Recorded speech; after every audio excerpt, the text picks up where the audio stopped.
Don't feel any different than being 79 so far. Who knows what another year will bring? Have you ever wondered what truly happened to Tom Oar, the quiet legend from Mountain Men? The man who lived where winter could kill in hours. The man who walked away from modern life and chose solitude, silence, and survival. For years, Tom Oar was the heart of Mountain Men. Viewers admired his strength, his calm voice, his deep respect for nature. He seemed unbreakable, a man built for hardship, a man who belonged in the wilderness more than anywhere else on earth. And then, suddenly, things changed. Tom was no longer living full-time in the mountains. His appearances became limited. Fans began asking questions. Why would a man who dedicated his life to the wild ever leave it behind? Was it age? Was it illness? Or was there a deeper tragedy quietly unfolding behind the scenes? Because the truth is, behind Tom Oar's rugged image lies a story filled with sacrifice, pain, and a heartbreaking turning point that most fans never knew about. Before the world knew Tom Oar as a mountain man, before cameras followed him through snow-covered forests and frozen rivers, he was simply a man chasing freedom. Tom was not born in the wilderness, but from a very young age, the wild seemed to call to him. While others were drawn to comfort and routine, Tom was drawn to risk, challenge, and the raw edge of life. Long before Mountain Men ever existed, Tom Oar was already living a life most people would never dare to try. Tom Oar was born in 1943 in Rockford, Illinois, a working-class town where hard work wasn't a choice. It was a way of life. From the beginning, Tom was surrounded by stories of grit, endurance, and frontier spirit. His father, Chico Oar, wasn't an ordinary man. Chico had performed in Wild West shows during the late 1800s and early 1900s. The kind of shows that celebrated the raw, dangerous life of the American frontier.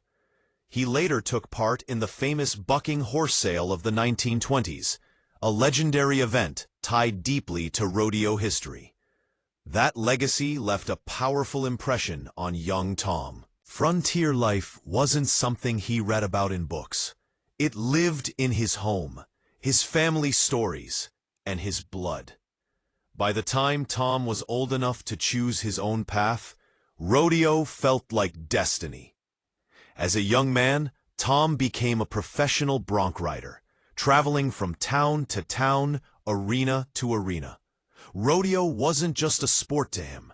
It was a test of courage, strength, and will. Each ride meant putting his life in the hands of a wild animal that could crush him in seconds. Tom thrived on the adrenaline. He loved the connection with the animals. He loved the danger. And most of all, he loved proving to himself that he could endure more than most men ever could.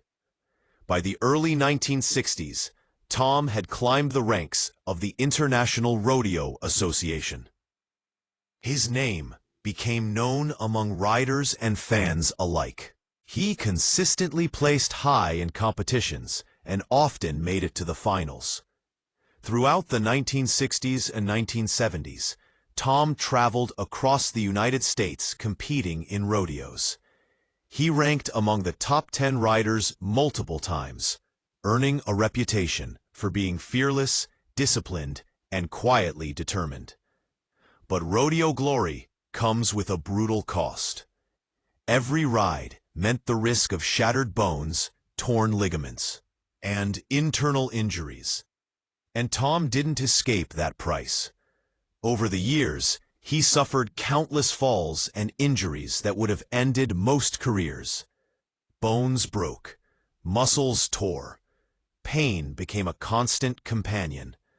Yet Tom kept riding.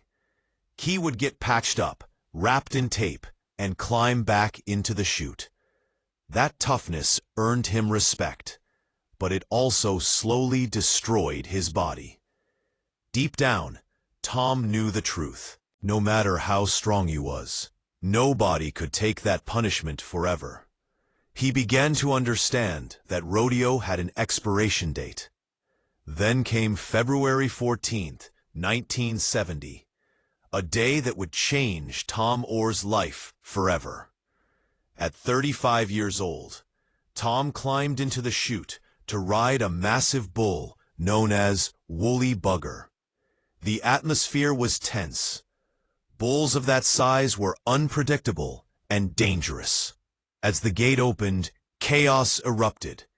In a split second, Tom and the bull collided with devastating force.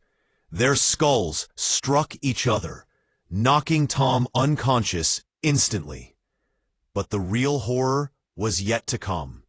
Tom's hand remained locked into the bull rope, trapping him against the animal's back. As the bull bucked and spun violently, Tom's lifeless body was dragged beneath its powerful hind legs. The bull stomped on him, kicked him, crushed him. For terrifying moments, Tom was pinned beneath an animal weighing over 1,000 pounds, unable to escape. Later, Tom would say that this was the closest he had ever come to dying inside a rodeo arena. When the dust finally settled, Tom was alive, but he was not the same.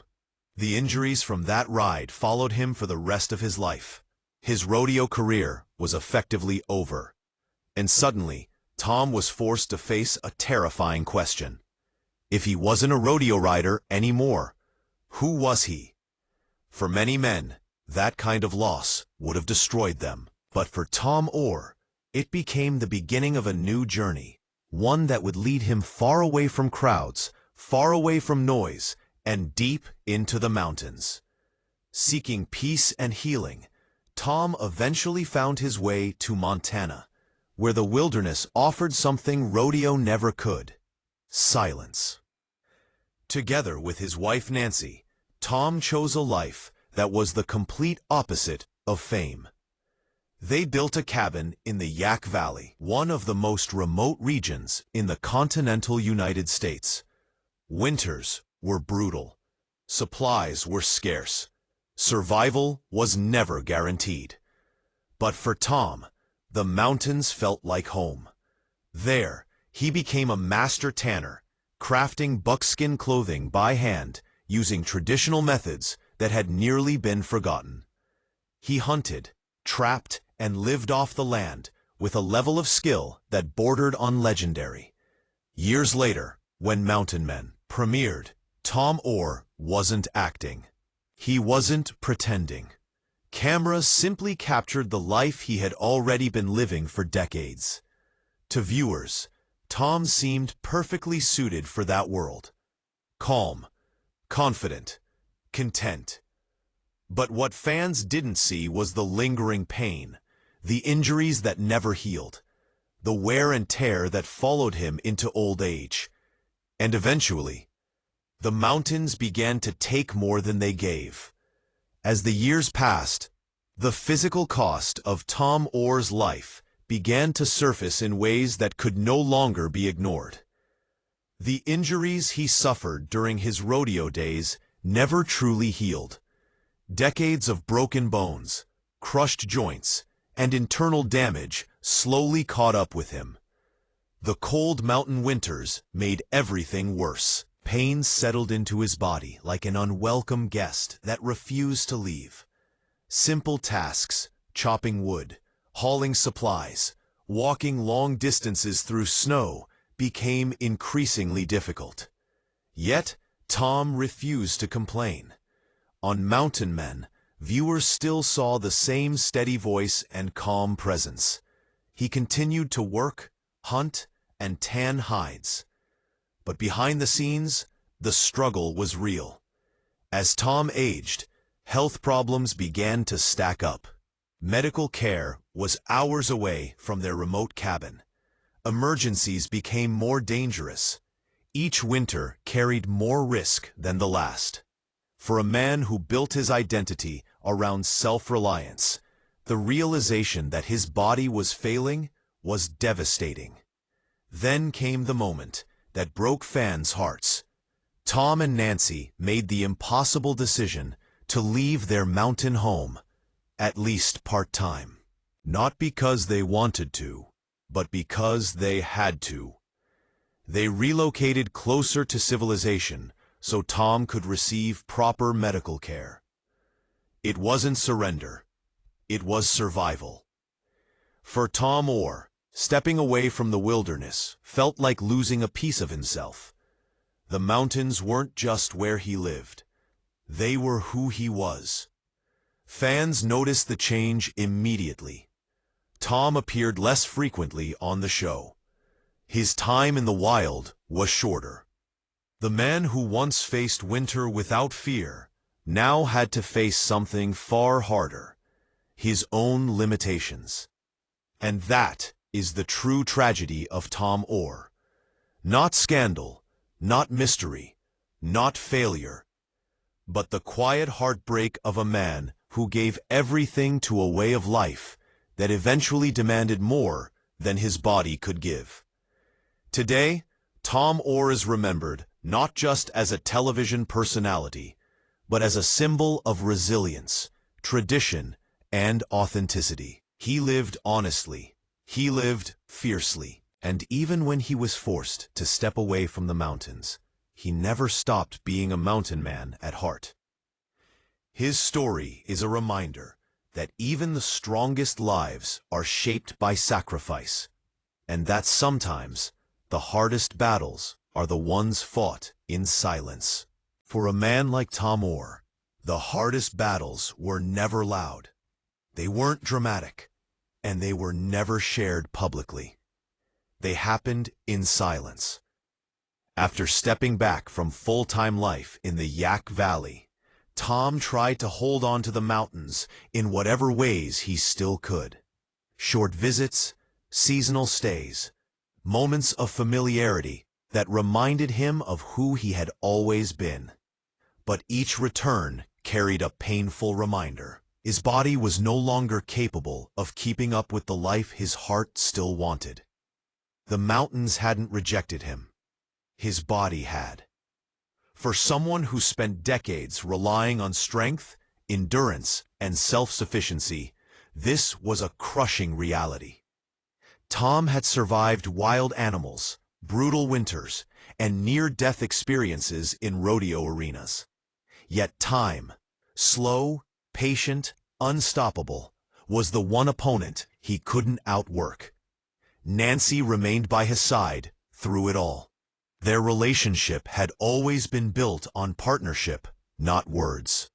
Together, they faced isolation, scarcity, and danger without complaint. And now, together, they faced the most difficult transition of their lives, accepting that their chapter in the wilderness was ending. What made Tom's story especially heartbreaking wasn't just the physical decline. It was how quietly it happened. There were no announcements, no dramatic farewell episodes, no emotional speeches. Fans simply noticed Tom wasn't there as much anymore. Online forums filled with questions. Social media comments speculated. Some feared the worst. But the truth was simpler and sadder. Tom Oar didn't leave the mountains because he stopped loving them. He left because staying would have cost him his life. As mountain men continued, Tom's appearances became limited. When he did appear, viewers noticed subtle changes. Slower movements, more careful steps, longer pauses. Still, his voice remained calm, his wisdom remained sharp, and his presence still carried the weight of experience. He never asked for sympathy. He never framed himself as a victim. That was never Tom's way. Instead, he focused on passing on what he knew. His buckskin work, handcrafted, traditional, deeply rooted in history, became part of his legacy. Each piece carried generations of knowledge.